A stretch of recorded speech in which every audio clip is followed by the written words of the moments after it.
Bonjour et bienvenue. Aujourd'hui, on va s'attaquer à un sujet, un sujet absolument crucial. Comment est-ce qu'on monte un business plan qui tient la route pour le marché israélien? Allez, c'est parti, on plonge dedans. Et d'entrée de jeu, la source met les choses au clair, vraiment. Il est dit que le business plan en Israël, c'est le document le plus important à préparer. Donc on ne parle pas d'un simple bout de papier administratif, non. C'est la véritable pierre angulaire de tout projet là-bas. Ça donne tout de suite le ton. Alors quel est le programme? On va voir ça en 6 points. D'abord Israël comme terre d'opportunité, ensuite le business plan vu comme une boussole, puis comment analyser le marché israélien. On enchaînera sur le marketing et les finances, on verra aussi l'avantage de l'expertise locale et on terminera sur l'idée que c'est un document vivant, un parcours complet pour tout comprendre. Bon, on y va. Première section, Israël, terre d'opportunité. Il faut d'abord comprendre le contexte. C'est un marché qui est à la fois dynamique et très compétitif. Alors, qu'est-ce qui le rend si particulier, si unique pour un entrepreneur? C'est essentiel de saisir ça avant même de penser à écrire la première ligne de son plan. Et voilà, on touche tout de suite au cœur du sujet. D'un côté, c'est une terre d'innovation, un endroit super fertile pour l'entrepreneuriat. L'attrait est énorme. Mais de l'autre, le défi, c'est un marché ultra dynamique et donc la compétition y est féroce. La source est très claire là-dessus. Il faut s'attendre à une vraie bataille, pas une simple promenade. Alors, justement, face à un marché aussi intense, comment on fait pour naviguer, pour ne pas se perdre? Eh bien, il faut un outil essentiel, une sorte de boussole. Et cette boussole, c'est le business plan. Et attention, il ne s'agit pas juste d'un document pour impressionner les investisseurs. Pas du tout. C'est un outil qui doit expliquer très clairement qui on est, décrire l'entreprise et surtout montrer comment on compte la rendre rentable. C'est la feuille de route, le GPS stratégique.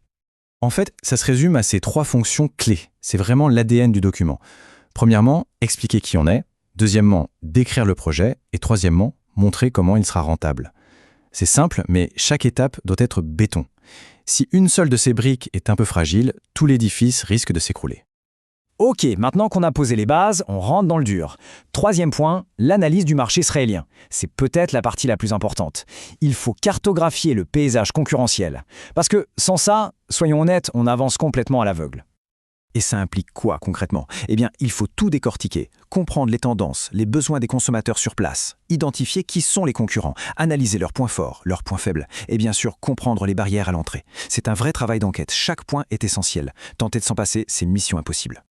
Bon, on a analysé le marché, super. Et après, c'est là qu'on passe à l'action. Quatrième partie, le marketing et les finances. Comment on va atteindre les clients et comment on va s'assurer que le projet est viable financièrement. C'est, comme on dit, le nerf de la guerre. Et ça nous amène à la question cruciale. Comment toucher efficacement le public israélien? Oubliez tout de suite les stratégies marketing génériques. Ça ne marchera pas. Le public là-bas a sa culture, ses codes. Il faut une approche sur mesure, quasi chirurgicale. Et un élément de réponse, il est là. On parle d'un marché qui est défini par une culture digitale extrêmement forte. Les réseaux sociaux y ont une importance capitale. Donc, si le plan marketing ne met pas le paquet sur le digital, eh bien, on passe à côté de l'essentiel. C'est aussi simple que ça. Et bien sûr, il y a la question des finances. Le plan doit être robuste. Il faut prouver la viabilité du projet, bien sûr. Il faut aussi identifier clairement les sources de financement possibles. Et enfin, il faut présenter un retour sur investissement qui soit limpide. Une idée, même géniale, sans un plan financier solide pour la soutenir, elle ne convaincra personne. C'est le test de crédibilité ultime. Alors, analyser le marché, construire le marketing, bétonner les finances, tout ça, ça peut sembler une montagne à gravir. Et c'est là qu'on arrive au 5e point, l'avantage de l'expertise locale. L'idée, c'est qu'il ne faut pas essayer de naviguer seul dans ces eaux complexes. Et qui sont ces alliés locaux clés? On parle de mentors, de gens qui sont déjà passés par là.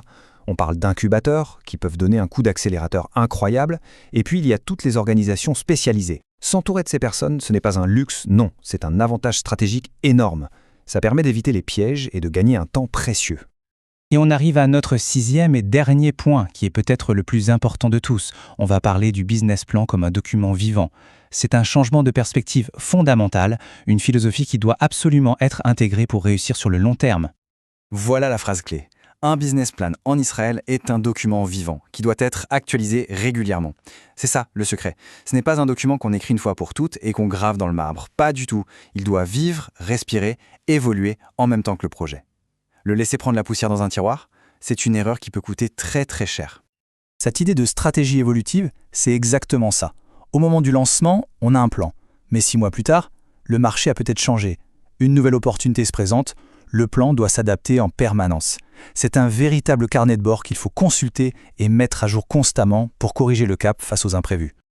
Donc si on devait résumer les clés du succès durable, ce serait ça.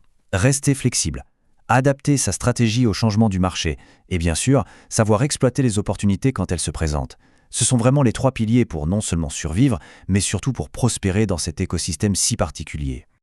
Et on va finir sur cette question, une question qui change toute la perspective. La vraie question, ce n'est pas « est-ce que l'idée de départ est bonne ?», mais plutôt « est-ce que la stratégie est prête à évoluer ?»